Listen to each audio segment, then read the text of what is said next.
Okay, why don't we start? It's a great pleasure, an honor for us at the Center for European Studies with our little European Economic Policy Forum to have three brilliant people thinking about Europe going forward. And they've been doing that for a very long time. So Marco Buti, if I recall it correctly, is working on European issues out of Brussels for 30 years.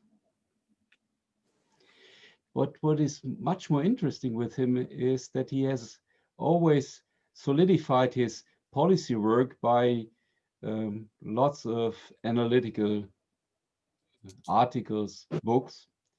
So I've learned for some 30 years from him how institutions in Europe should develop. In fact, he did not really change that much over time because his basic analysis was always going towards how to stabilize the European environment, in particular with regard to monetary union. So great, Marco, to have you here. Thank you. We have two excellent discussants. Both of them take a political economic perspective on European issues. Maybe I start with Daniela.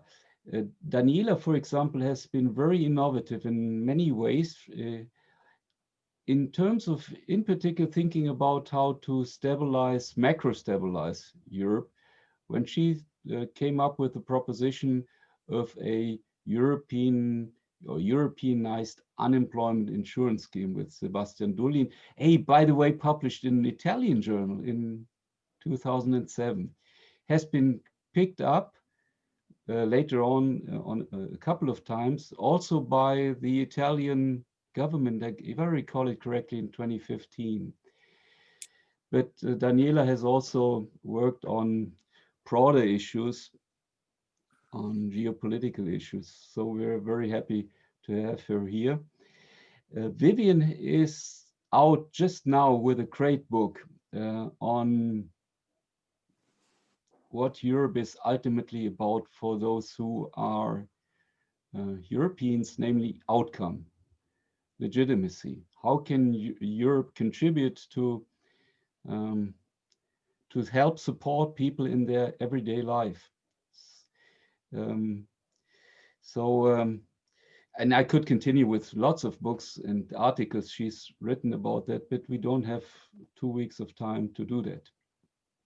So a little bit on the topic today. Today is really an important day because the European Parliament has accepted the proposals concerning the multi-annual financial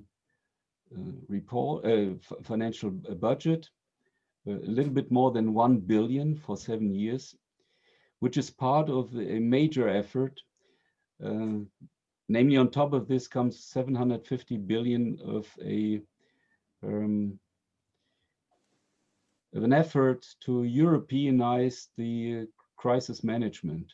It has an interesting name, which I always forget, Next Generation Europe. I don't know why they come up with these marketing type of notions, no idea why.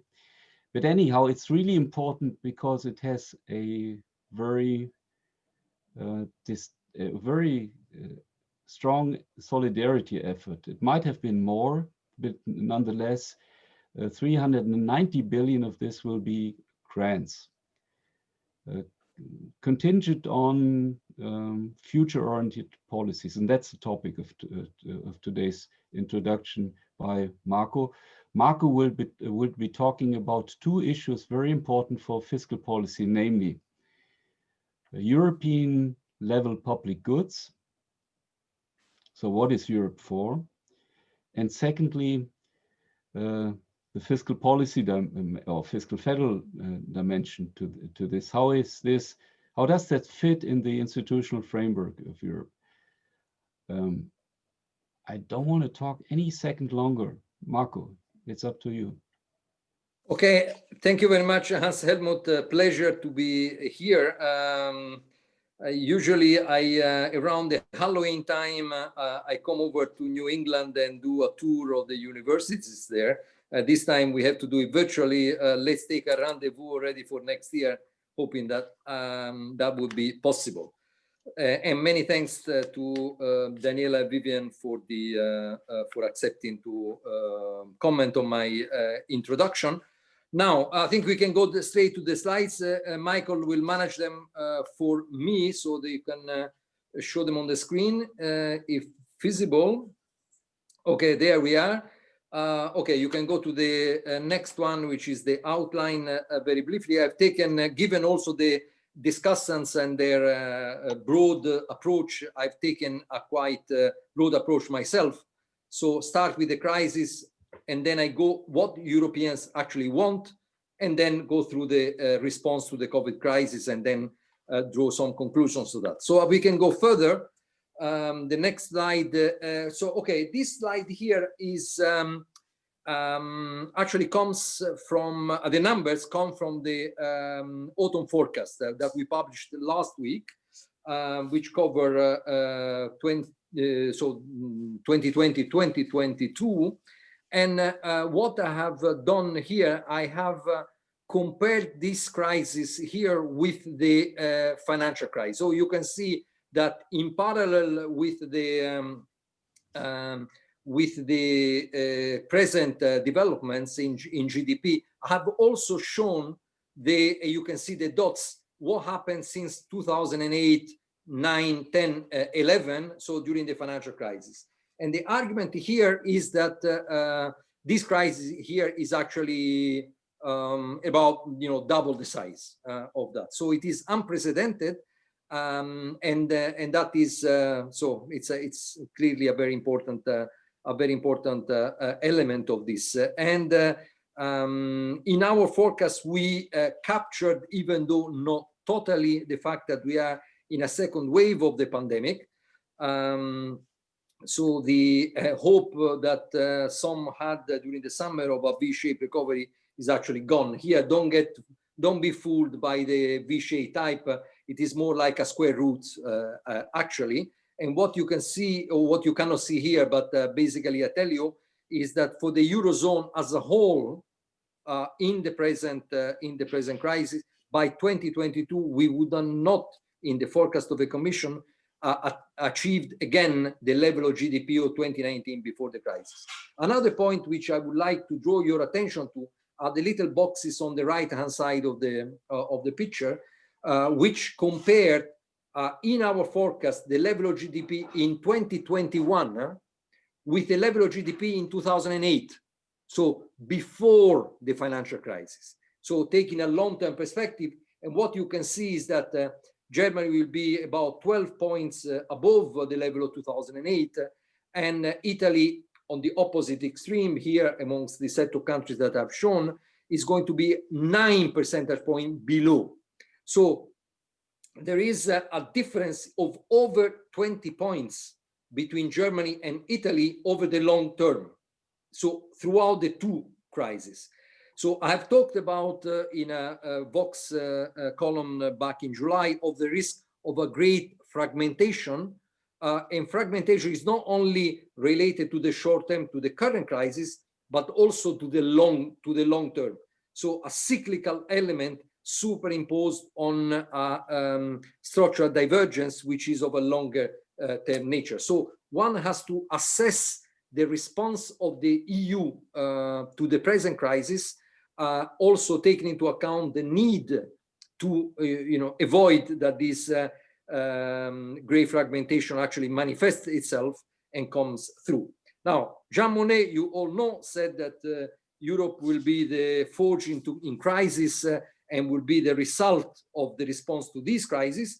I think we have to always check this statement throughout three filters. One is that, is the response to the crisis a coherent one? First question.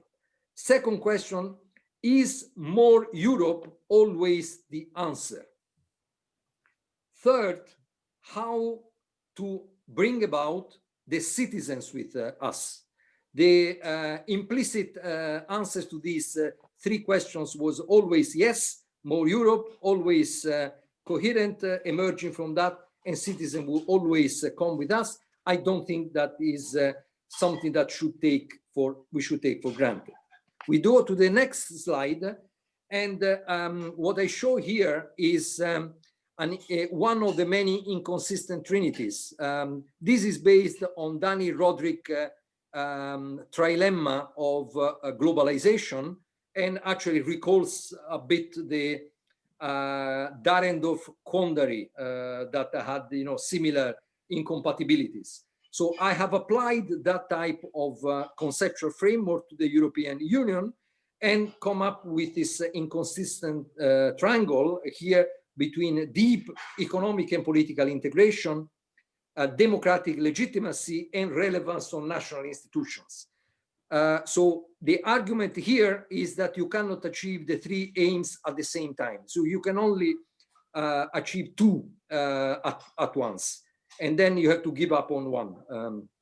In the past, and I've indicated here, you can see it in the slide, you have three types of response. The response A, which is achieve political integration and maintains democratic legitimacy, is what was done in the 1980s and 90s with a single market and economic and monetary union. What the solution B, which keeps political integration but is essentially based on national institutions, so in an intergovernmental solution, is what prevailed essentially in the financial crisis. And finally, the solution C, which is basically not a solution really, is what characterized the handling of the immigration crisis in the mid-2010. So we have three, in relation to three important developments, how Europe position itself. My tenet here is that in the response to COVID crisis, we have a chance to go for option A. So we go next. The next couple of slides, I'm going to go very quickly, then they can be distributed. You can look at them more in detail. I've asked myself what actually Europeans want. What would they want from Europe? So looking at the Eurobarometer, and what you can see in this slide here, this is summer 2020, so we are in the COVID, but the health question is not asked in the questionnaire, at least not in this slide. And what you can see here is that there is quite a bit of requests of new European public goods. Strong support for foreign policy, defense and security, migration. Strong support also of policies that we have already, like a common trade policy. So what emerges is that it seems to be that in terms of demand, there is a demand from the public, from European citizens, of a stronger Europe in supplying public goods of economic but also non-economic nature. We go to the next slide. It shows here where more decision making should be elevated to the European level, and I think basically the same message arises: fighting terrorism, protecting the environment, securing energy policy, but also dealing with migration issues. So there is, the two. They are not completely overlapping, but clearly they are. There are requests from the citizen to see Europe more into this type of public goods. This is a Eurobarometer of spring 2019. If you look at the last slide, actually here in the graph, you see dealing with health and social security issues, which was not top of the list, but there was already 58% thinking that health matters, even in the pre-COVID era, would deserve more European attention.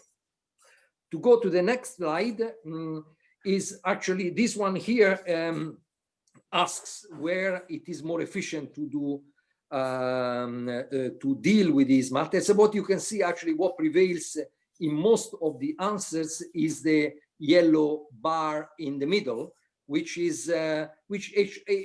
basically shows that we need a cooperation between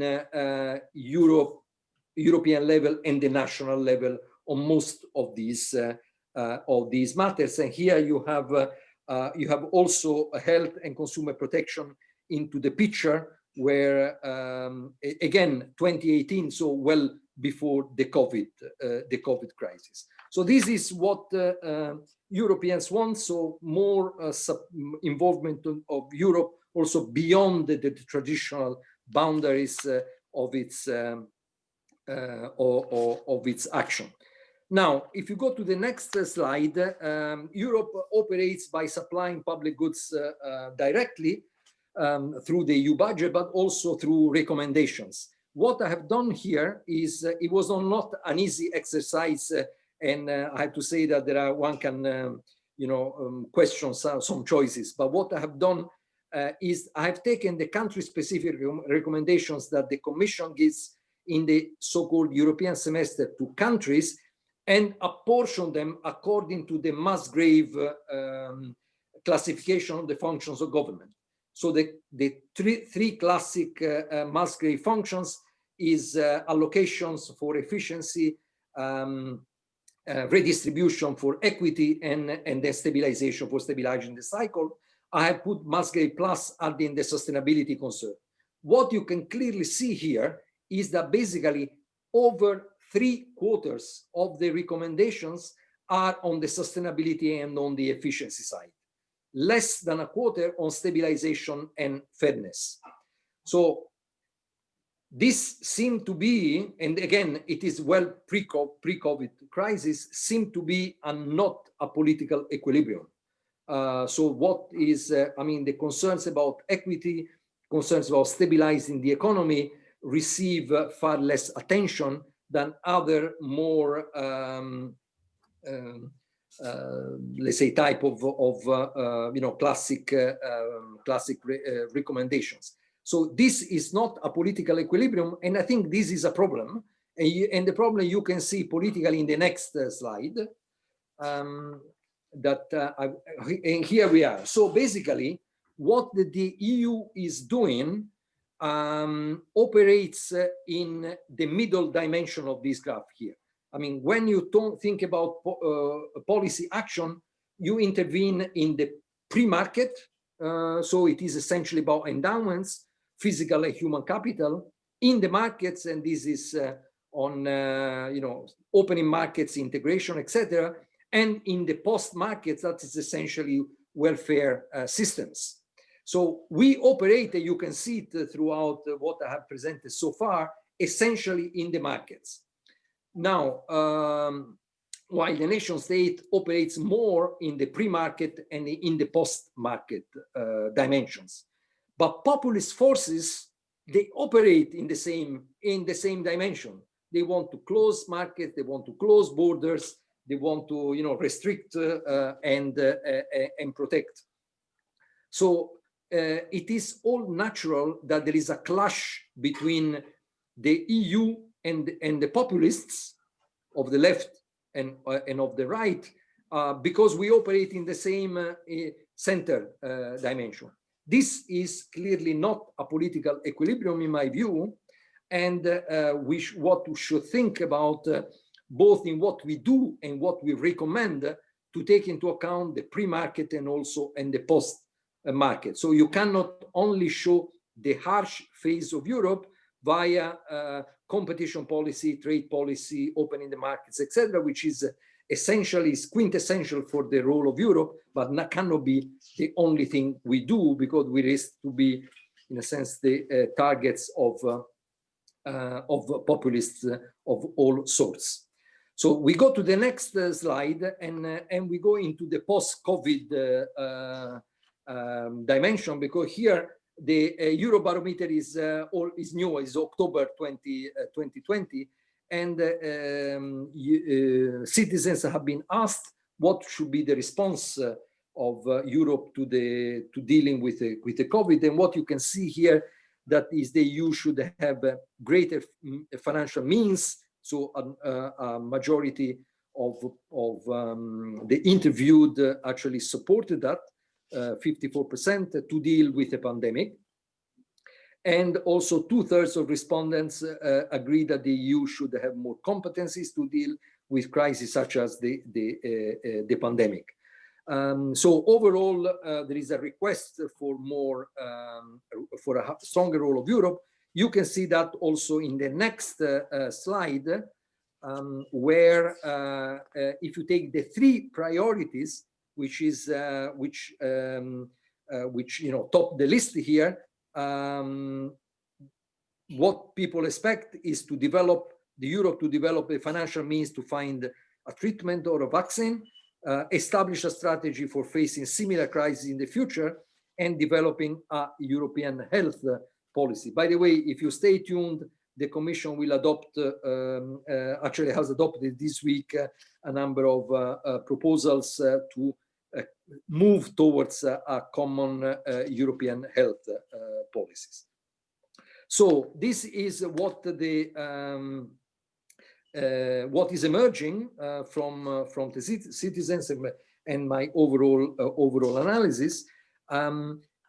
If you go to the next slide, I would like to motivate why I think a solution A in my triangle before has a chance, not a certainty, a chance to emerge. What I've done in this slide here is to compare along several dimensions the financial crisis with the COVID crisis. The difference between the two is on the nature and the narrative around the crisis. So this is a crisis that is exogenous, is not policy induced. So all the arguments of moral hazard which prevailed during the financial crisis actually do not apply in this case, or apply much less.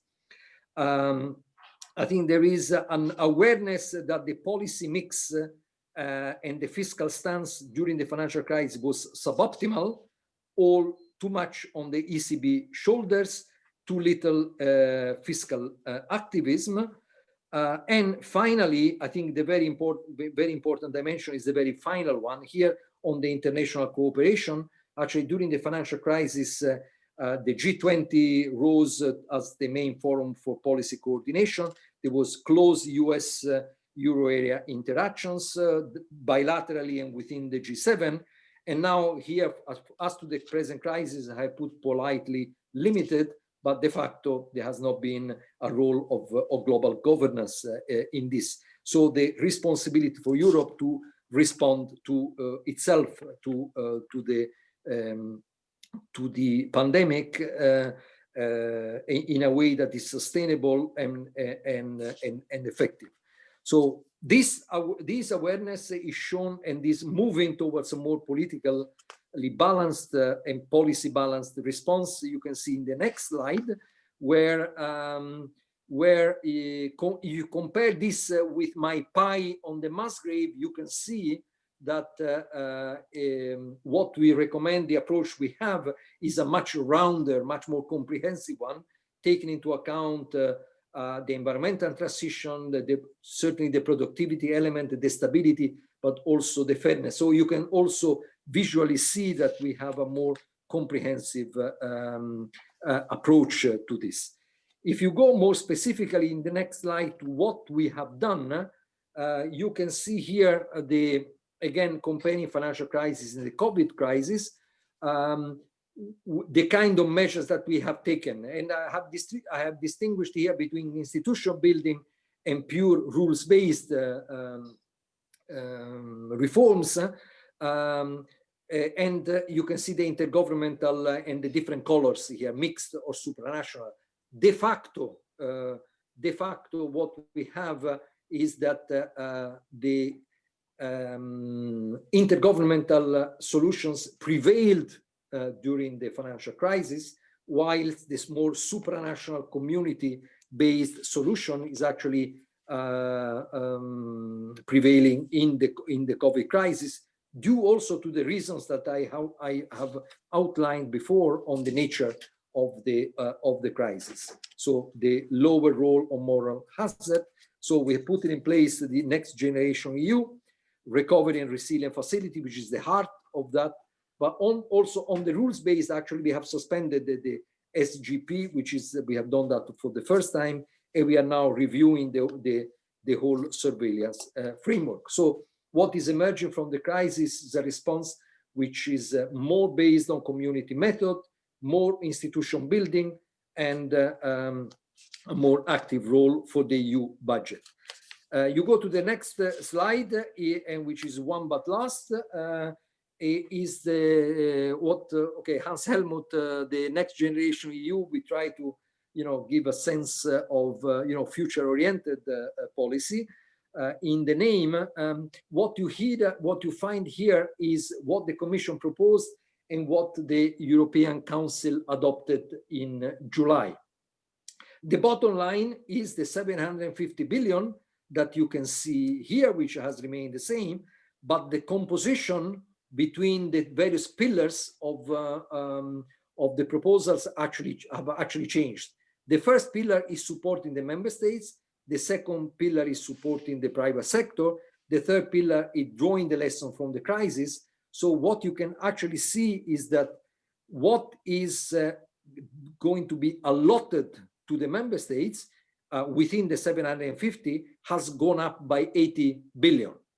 What was for supporting the private sector directly from the EU budget and drawing the lessons from the crisis have actually been curtailed. So plus roughly 80 billion, minus 80 billion. But the supply of European public goods is actually in the second and the third dimension more than in the first. So when political economy prevailed in the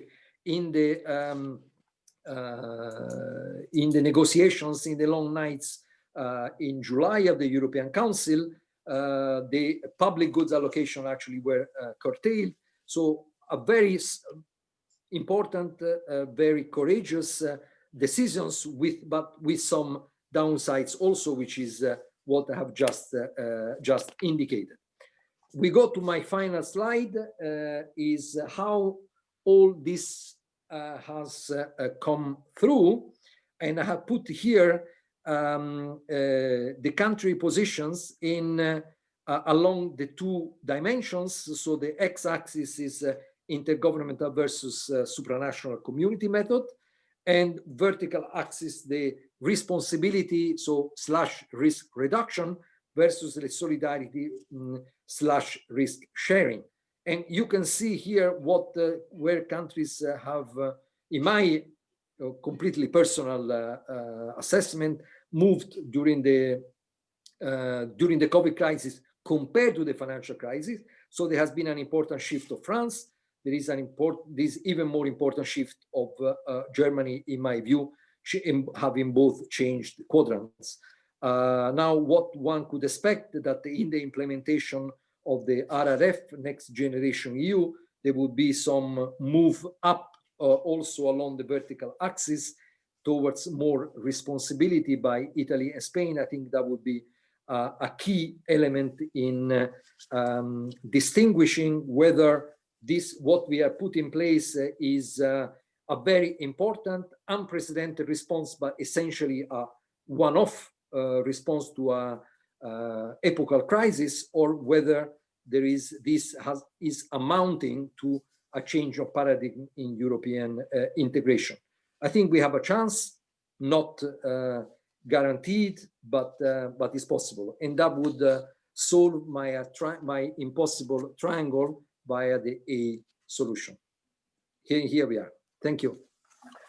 Thank you very much, Marco. That was a concise and very useful presentation in terms of conceptualizing what is happening. I liked in particular that you referred to the doyen of public finance of Harvard, Richard Musgrave, in terms of highlighting where Europe could be more efficient in delivering, on the one hand, in the stability domain. That's the argument which you highlighted in July, the possibility of a refragmentation of Europe again. And secondly, also in terms of delivering public goods, which should be delivered because they have the parameter of Europe at the European level. And the Eurobarometer is also very useful in terms of that, because it seems to be the case that Europeans do share that analysis. Daniela, may I ask you to come in? Yes. Well, thank you very much, Marco, and Helmut, thank you for having me back at Harvard at CS. I'm very pleased to be there, though only virtually. Now, this was a very thought-provoking presentation and the analysis underlying it, because you pulled in so many dimensions. I will start with the first set of remarks where I see shifts more broadly than in the particular case which you are looking at in the debate in Europe on the provision of public goods. And then I'll zoom in on some of the points that you've actually made. Now, the title of today's seminar makes reference to public good provision in the post-COVID world. And I actually think, COVID or not, the global changes that we are living through at the moment, even without COVID, would have led us to rethink, to some extent, the provision of public goods within the European Union, but also on a global scale. But of course, COVID adds an extra dimension because it brings in the health issue and it accelerates many of the trends. Now, how would I characterize this world in very brief terms?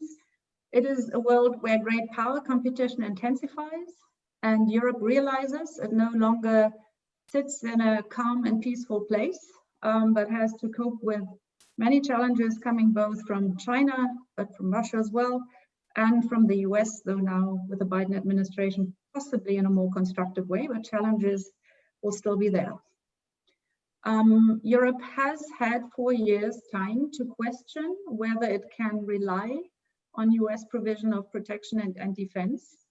And that has also changed some of the thinking in Europe because of Trump. And we may now have a calm period with Joe Biden, but I think it sits deeply in the veins of Europeans that they have lived through this moment and will revisit that question in the next 4 years to prepare for the successor to Joseph Biden.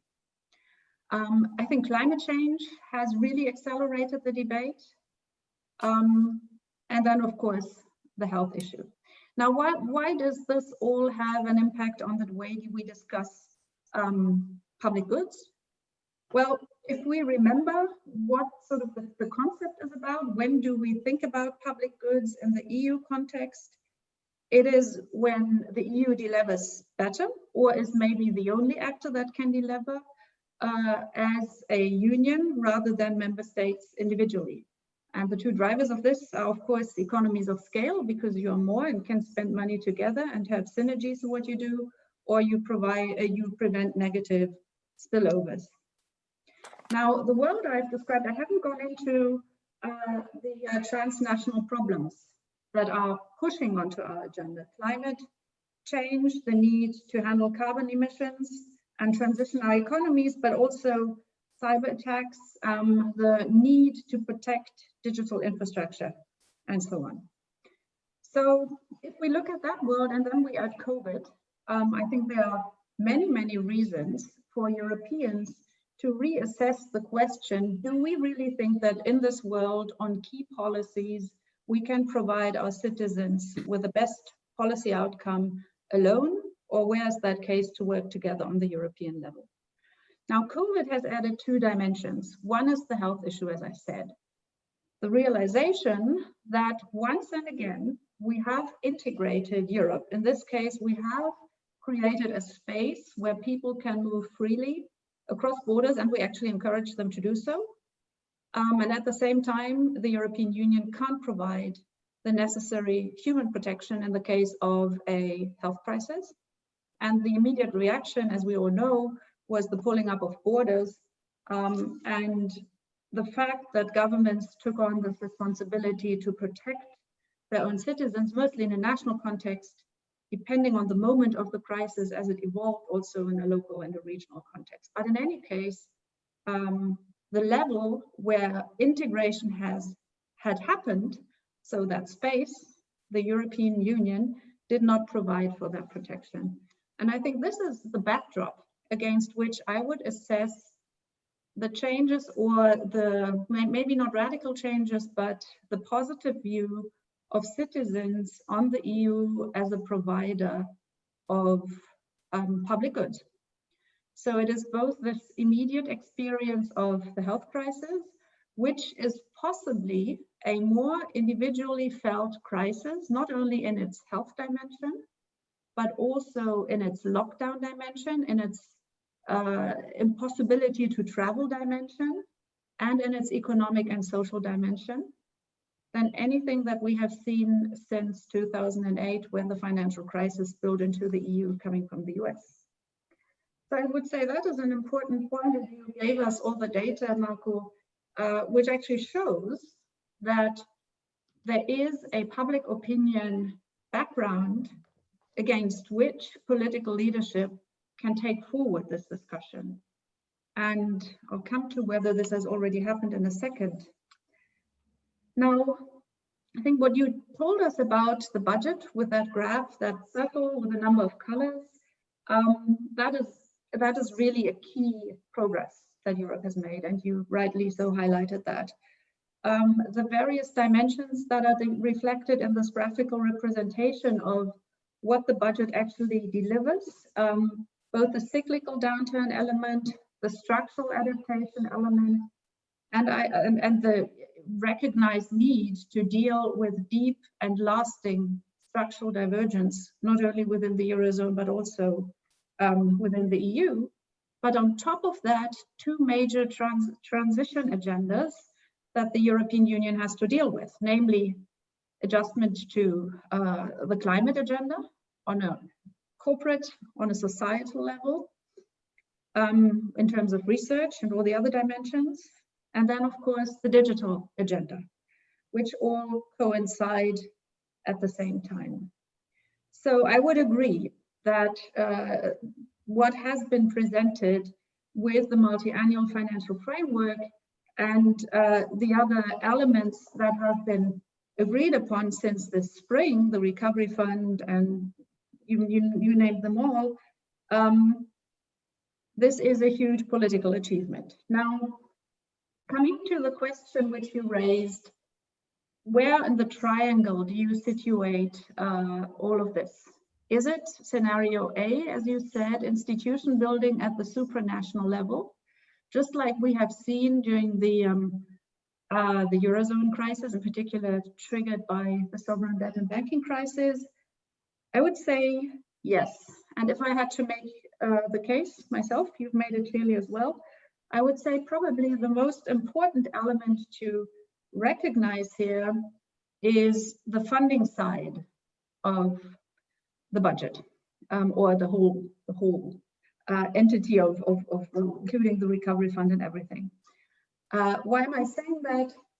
Because it was a key decision from an economic perspective to borrow the money in the market at the best possible rate.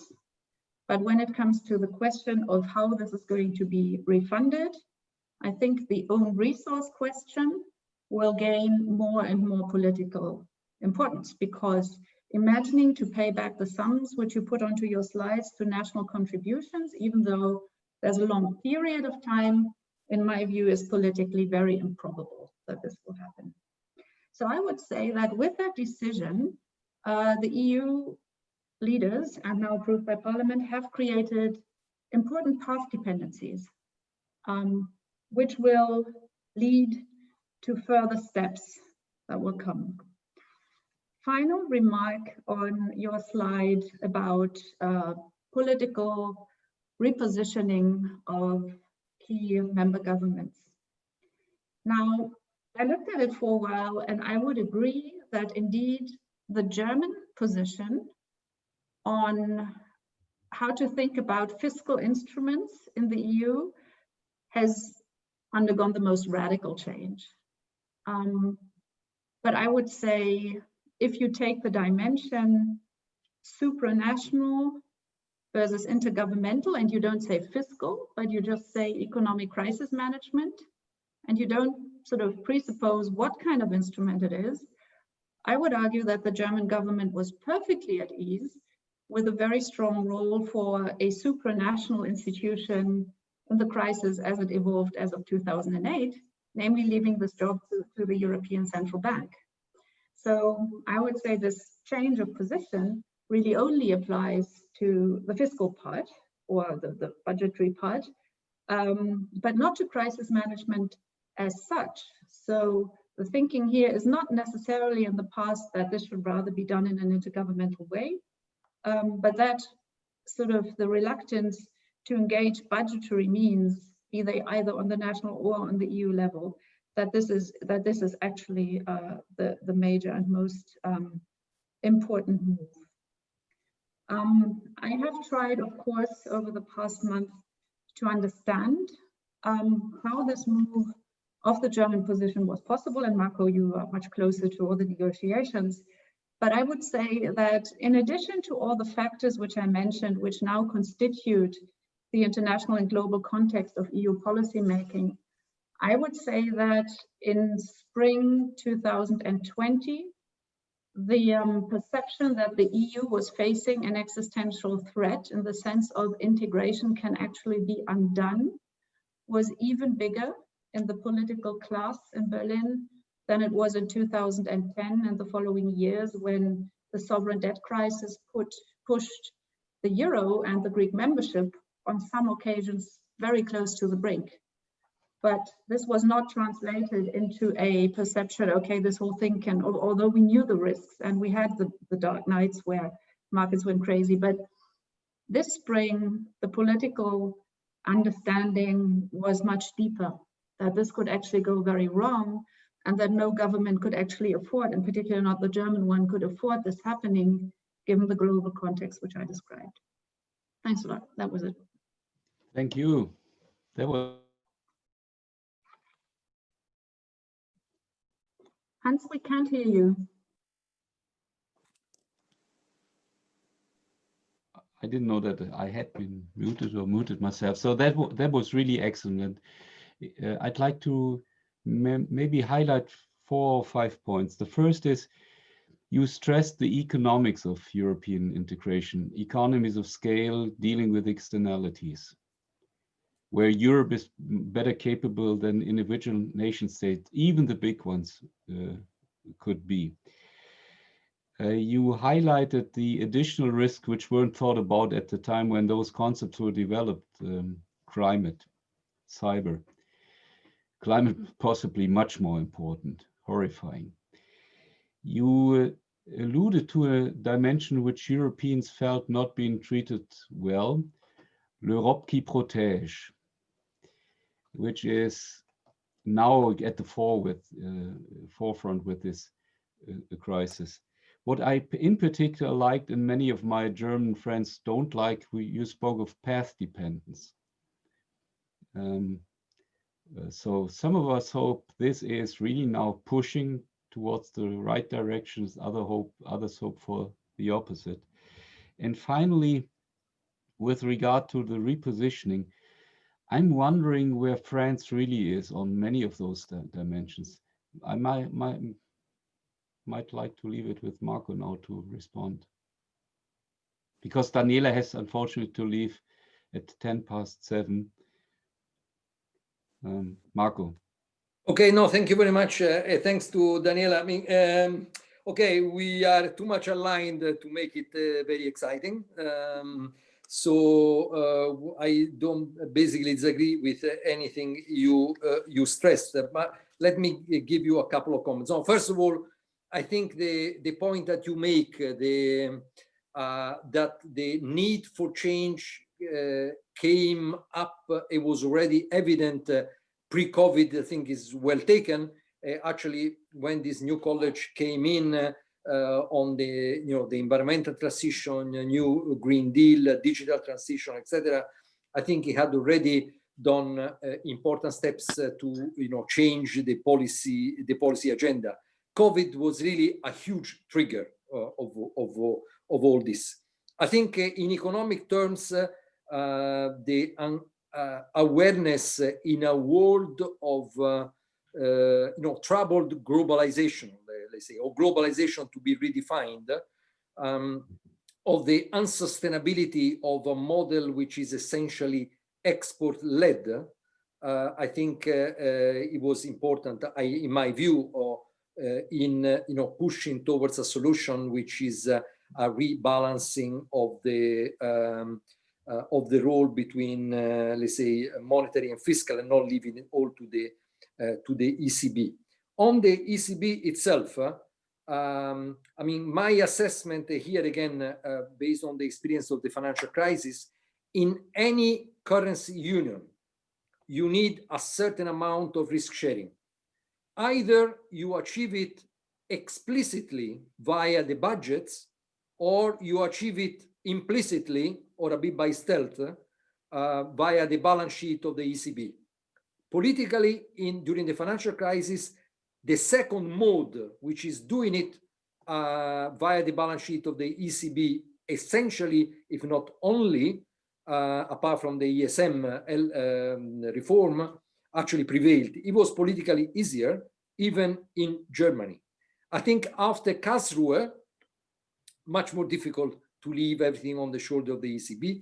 And I think this vertical coordination between EU and national budgets to have a fiscal stance, which is also achieved via an important role, a central role, I think is important. Now, on the, you mentioned clearly efficiency of scale. I would add there the issue of heterogeneity of preferences. I mean, there was the late Alberto Alesina, who worked in these final years on the concept of optimal political area for Europe. So Alesina, Tabellini, and this political economics strand of research, which is essentially on heterogeneity of preferences. And the conclusion is actually that those graphs that I showed you at the aggregate level, they are actually supported also at the national level. So the degree of the heterogeneity of preferences is actually much lower between citizens than what appears if you look at the debate, look at the divide between creditors and debtors. My final point is on modernization of the EU budget. I think you made the very important point on the revenue side. I think if one looks at the budget in terms of spending, revenue, and financing, I think we are in for a potentially important evolution. So on the spending side, I mentioned with the nuance on the curtails of direct public goods that I showed when I compared final agreement by the European Council with the initial proposals by the Commission. I think on the financing, huge step forward with the possibility for the Union to go and borrow by issuing common debt. And then on the revenue side, I think the pressure to establish new own resources, and the Commission will come forward in the course of next year, first part of next year, with proposals on carbon border adjustment and ETS, etc., to find new resources in line also with the policy priorities which are related to the environment, while being extremely careful on not ending up into a protectionist mode. And I think what you said also in terms of the geopolitical dimension, I think is important. I think I hope that Europe does not now, with a new US administration, slide back to the to the traditional attitude which was delegating its geopolitical role to somebody else. I think that would be a terrible mistake. Thank you, Marco. Vivian has always been thinking about a dimension which can easily get lost if one has this technocratic economist point of view, namely and Marco referred to that. How do we get citizens on board? So democracy, legitimacy. What's the purpose of this? Which type of ideas contribute to this effort? Vivian, may I ask you in? By the way, I'm wondering, are we co-organizers of this with your study group? I think so. I think we are, yes. I think our study group is co-sponsoring this with yours. Okay. But you are in charge. So yeah, thank you very much for having me discuss. Thanks, Marco, for an extremely rich set of ideas that you've shared. So what I'm going to do is make a few comments and then ask a few questions. Then I see my comments as complementary, but also as complementary in terms of what you've already told us.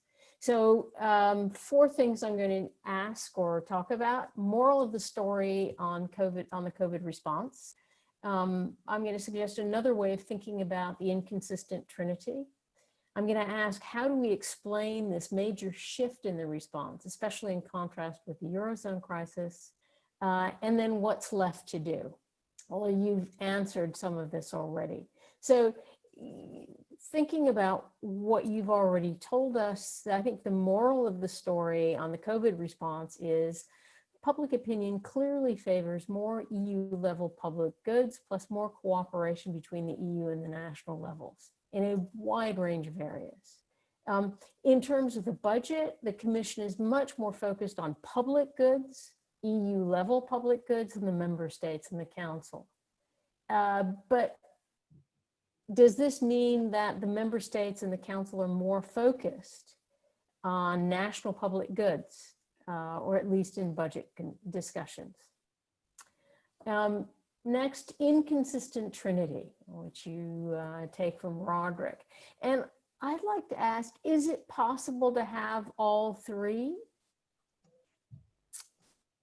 I think, you know, you say that there's only 2 possible ways, and your suggestion is that COVID is essentially option A. But it seems to me that rather than following the outsides of the triangle, why not go right into the middle? And it seems to me there's a median point between deeper integration, more democratic legitimacy, and more or less national institutions. It seems to me also we need to differentiate amongst policy areas. So in this case, could we see COVID-19 as a kind of mix, the COVID-19 response as a mix? Because after all, we have seen a reduction to some extent in EU integration in terms of suspending the stability and growth rules, in terms of suspending the state aid rules. But at the same time, we've seen an increase in European integration in terms of the Resilience and Recovery Fund, EU for Health, and all of that. So it's both more and less EU integration. There's more national institutions. Think about closing borders. And at the same time, we see that the Commission is much more accommodating to the member states in terms of the European semester. It's no longer as much, it doesn't appear as much top down as bottom up, as member states themselves propose what they would like to do in order to green their economies and digitalization. And of course, I think we could argue that there's also an increase in democratic legitimacy. There's more EU-level responsiveness to citizen desires for more EU public goods, i.e. EU investment on greening the economy and digitalization. But at the same time, the member states are in charge of pandemic responses, and the EU level supports it. So I think in that way, you know, things are going to the center of this triangle, as opposed to staying on one of the 3, you know, on 2 on sides. So that was just a thought about the triangle. Now, given all of this, I think one of the big questions is, how do we explain the surprising massive turnabout in which new public goods are created, a major turnaround from the Eurozone crisis? We can talk about that in terms of policy effectiveness, Marco, in your comments, you noted that the Eurozone had an unfortunate crisis construction with COVID. I guess you didn't really talk about that, but it was in your slides. In the Eurozone, if only the first country had been Ireland rather than Greece, you suggest. And of course, the problem is the Eurozone was seen as asymmetrical, misframing the crisis of public debt rather than private, misdiagnosing it as a problem of behavior rather than the structure of the euro. We therefore got bad remedies, fiscal consolidation, very little solidarity, and no solutions, bailouts with conditionality, as opposed to real EU-level public goods like euro bonds and a range of other possibilities. You do mention that we saw a shift over time, attempts to ameliorate, but still this is all suboptimal. Shift to the COVID crisis, and it's seen as symmetrical, as if everyone was affected in the same way, because the virus knows no borders. But actually, COVID was also a construction. You know, looking at it at first, you could argue that this was still asymmetrical. The South got hit more than the North initially. So it could have been the Eurozone crisis all over again. And in fact, in those first months, it certainly looked like it. So what changed? Why was there no blame game? And I think here we've got to look at the process, and it seems to me it's about leadership. Leadership of political actors, leadership of technical actors. Certainly on the political actors, new leadership and cooperation. Daniela also, and you also, focused on Germany, basically switching sides, even as Macron pushes solidarity. So this is the Franco-German couple back again, leading with their ideas and also managing difficult negotiations. No one has yet mentioned the frugal four on the budget, but that was a very serious problem, or Central and Eastern European countries, in particular Hungary, on rule of law.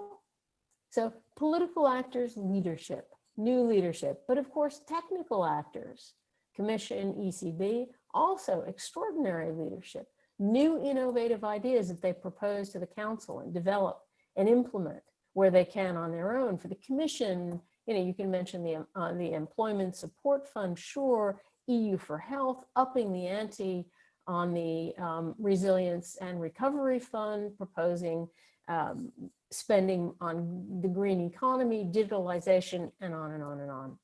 How do we explain change? Now this you've heard before because you yourself mentioned this in another context, but it may be about timing and learning. It seems to me when the crisis is hot, political actors have to act quickly and they rely on technical actors for ideas. In the Eurozone crisis, the technical actors were devoid of ideas, especially because it was unprecedented. And therefore everyone fell back to old ideas, read the Eurozone crisis. And yes, as the crisis slowed, what you saw is political actors were unlikely to do anything to change things radically. And the technical actors, however, did have time to reflect on what went wrong, to develop new solutions, but these were only going to be taken up in a new crisis, a new hot crisis. And in fact, it seems to me that maybe this is, and you have to tell me, you know, how much were you doing behind the scenes to prepare all of these great ideas that were then taken up? So that's on the sort of the processes. And finally, on the politics, because Hans Helmut did ask me to say something about the politics as well. And here, if we look at, you know, contrast the Eurozone crisis with COVID-19. I think in the Eurozone crisis, we have to talk about negative politicization. At the national level, and you mentioned it yourself as well, the rise of populist parties within the countries, and of course, that politicization was also about North versus South in terms of the member states. At the EU level, in particular in the Council, but also amongst the various institutional actors, lots of contestation, massively divided preferences. And the result was there was not much political responsiveness or procedural accountability. COVID-19, positive politicization. At the national level, the mainstream parties, for the most part, are back in. Anti-system parties seem to be losing support, at least for the moment.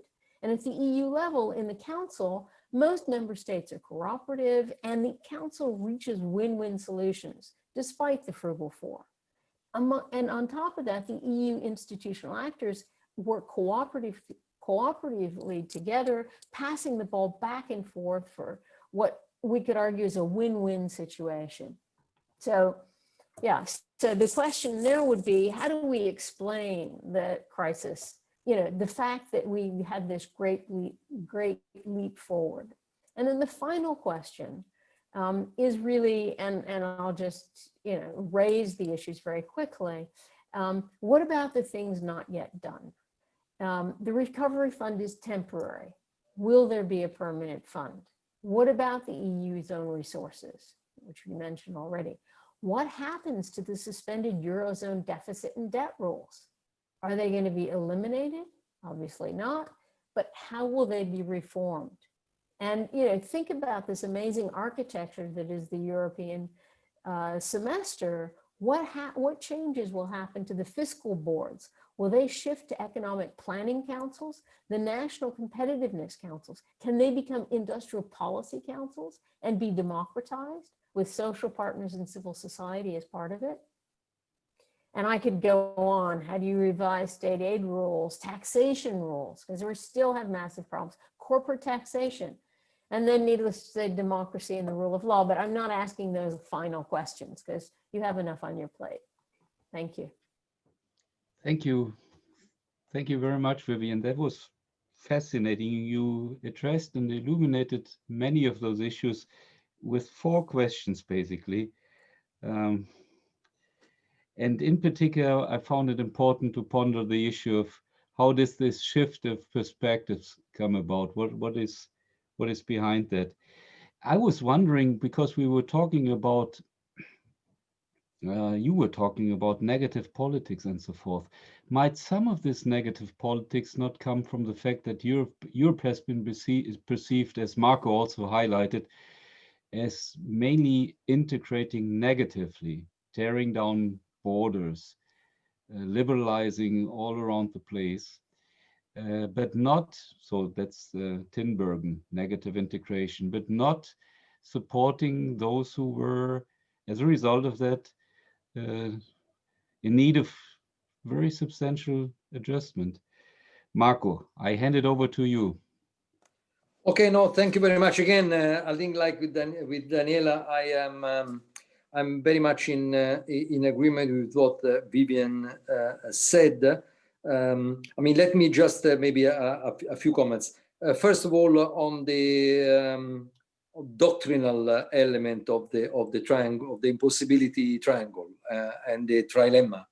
I think the most classic and rigorous trilemma is the one of Mandel, where you could, which applies to monetary union actually, which is you cannot have at the same time free capital mobility, fixed exchange rate, and independent national monetary policies. This is a very rigorous trilemma. So literally, you cannot have the 3 at the same time. Now, all other trilemmas, and I presented Roderick Dahrendorf was also along similar lines, and I have written myself on other trilemmas. I think all these others, they are less rigorous than the original one. So I agree that one can try to combine things here in in a more eclectic way than simply satisfying the 2 corners of the triangle. I mean, I presented it like that without many nuances because of the nature of this conversation, but I agree. I tend to agree with you, even though I stand by the fact that what we had in the financial crisis, what prevailed there was essentially an intergovernmental push. And actually, it was actually the Chancellor Merkel who, in the Bruges speech at the beginning of the 2010, actually coined the notion on EU method compared to the community method, which was a polite way to say essentially intergovernmental. And what you can see also is that the current response has seen a fundamental role by the European leaders, so the European Council. But one thing is for the European Council to operate within the perimeter of the community method, in this case, something based on the EU budget. Another thing is to go into the purely intergovernmental fashion. So I think the institutions, I think, operate and have different legitimacy depending on what kind of political and institutional setting that they operate. I think you emphasize very much the learning element. I think this was important. I have to say myself, thinking about, I tend to look at what we should do now, or we should, even more important, not do now, through the lenses of the financial crisis. So what we have done there, what we have not done there, the good things and the mistakes we made at the time. I think my own reading is that the fundamental difference in the response is related to three things, which was, came out a bit from one of my slides. First of all, is the nature of the crisis. So this was not a policy-induced crisis which could trigger moral hazard, worries. First point. Second point is the awareness of an unsustainable growth model, which if remains essentially export-led, so depending on others. And third is the role of Europe on the geopolitical scene. And and there Trump and plus Brexit played a role clearly. So I think if you go down to basics, I think these are the elements that I think motivated the response. I think the fact that it was not read, the crisis is not read through the moral hazard lenses, implies also you have not had the typical north-south divide, which of all the divides in Europe, large and small countries, new member states, old member states, etc., is, I think, the most poisonous one. So that is not that did not happen, and you could see it through my imaginative last slide on the position of the member states. Finally, on the whether this is, and I ended with my question myself, whether this is a permanent shift or something that is not permanent, I think it will depend what happens in other. It depends on two things. One, how member states will implement the RRF through the national recovery and resilience programs. So if they are not able to, through that, to respond in a positive way to tackle the key bottlenecks that they have, if money is non-spent or spent unwisely, etc., I think you can draw a cross on it, and it's going to be a big one-off, but it will remain a one-off. Instead, if they approach it in a different way, I think there is in a more effective way, then there's a chance that this is a shift to a new phase of integration. The second element, I think, will very much depend on what happens on other areas which got stuck. So it's whether we can reopen the chantier of banking union, capital markets union. All this, I think, is essential to deal with the crisis or with the consequences of COVID and the fall in growth. And what is going to happen also in other areas. Vivian, you mentioned taxation. I think this is within the portfolio of Commissioner Gentiloni, very ambitious in proposing important reforms next year. Try to, in a sense, overcome the stringency of the unanimity in the taxation area. And what is going to happen on the surveillance framework, the SGP reform in particular. Here, I think we launched the review at the beginning of the year. This has been put on the back burner because of the COVID crisis. we will reactivate the public consultation of the review in the first half of next year. And I think there the issue of how to deal with the much increased level of public debt, how to improve the quality of public finances to make it, let's say, more environmentally friendly and more consistent with the digital transition. And third, how to make it more responsive in terms of stabilization, I think are the three areas where attention will be put. All this will be translated also into a semester, European semester, which I think with the financial incentives related to the coming from Next Generation EU and the RRF will, I think, substantially evolve in the future. Marco, our time constraint is not as soft as the Stability and Growth Pact. So 4 minutes left, but I have two questions. The first is from Richard Rosen. Does Vivian need a high-speed internet connection? Yes, she does. Vivian is sitting somewhere in Ventimiglia, close to Ventimiglia. That's an infrastructure issue. Could be a useful way to spend European money on infrastructure. It reduces user cost of capital, makes life better, makes firms more competitive. The other question, which I won't answer, is Carsten Preschke. He asks you, Marco, what about Hungary? Can they block the new EU budget, the recovery fund? How high is this implementation risk? Brief answer, please. Okay, okay, by the way, two questions from two good friends. So glad to answer them. The first one is, I mean, the internet connections, beside the joke I think it's Vivian is in Liguria, so it's close to the there. But I think what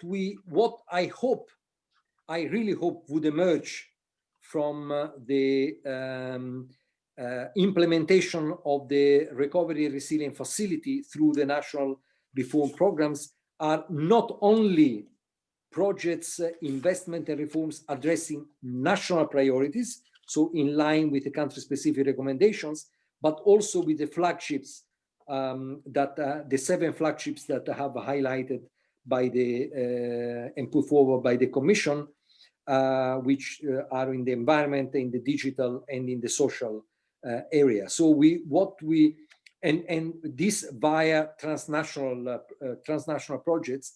So I think on this, as well as other issues like hydrogen or so, I think the critical mass is clearly beyond the nation state. So we would need the Commission will push member states to coordinate their action and to come forward with projects which are of common and in a sense try to bring back bottom up the EU public goods, which have been somehow curtailed top down when the negotiations in the European Council led to cuts in some of the proposals of the Commission for the MFF. On Hungary, I mean, there has been an agreement at the Parliament level on this. I think there is the negotiations will accelerate now. I would, really hope that we can overcome this. I think the rule of law is clearly an important element. If we think about democratic principles, it is at the basis of that. I think we should, we'll have to make sure that we do not end up in a cul-de-sac there, and we come to also from the Hungarian viewpoint to an assessment which balances out what is in for Hungary, which is a lot in the Next Generation EU, and in particular in the multi-year budget, so the MFF, with the, I think, requirements which are very legitimate from other partners. So this is a bit of an interlocutory answer, but I hope that, especially in the light of the re-acceleration of the pandemic, that we would find the courage to overcome red lines and implement all this as quickly as possible. Thank you very much, Marco, for two reasons. One, this was an excellent presentation, and it also showed us, I think, that Monet was not that wrong when he said Europe is the solution to the crisis which it has to face. And that was always meant more than the underlying philosophy, more than muddling through. So we might have opened the door, we might have turned a corner. Thank you also for the other, for me, actually more important point. You've gave us a whole list of issues to think and talk about. And this is your invitation for seeing you next year in the lower level conference hall at CES around this time. So thank you so much. Vivian and Daniela, of course, also, and our participants. And honestly, I hope to see you in Kirkland Street next year. Thanks a lot and have a great weekend. Thank you all. Thanks to Hans Helmut, Daniela and Vivian.